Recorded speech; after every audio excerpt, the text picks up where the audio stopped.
Living from the end isn't just about goals. It's about embracing emotions and mindset of your dreams already being realized. Imagine stepping into the feelings of your fulfilled aspirations right now.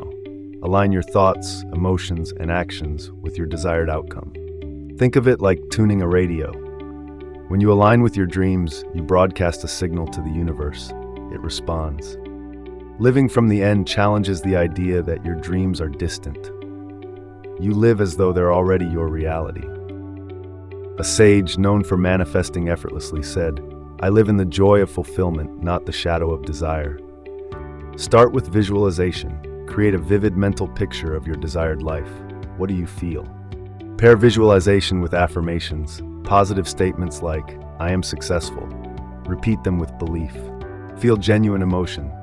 Your emotional energy amplifies the power of your thoughts and words. Living from the end aligns your mindset and actions with your goals.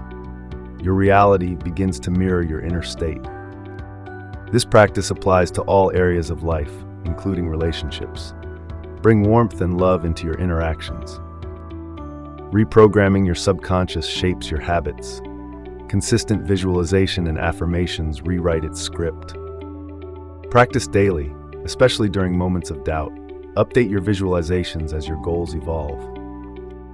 In my 20s, I felt someone would bring me lunch. A tenant delivered food, proving the power of belief. Living from the end is about embodying your dreams as reality. Choose one desire and live as though it's already true.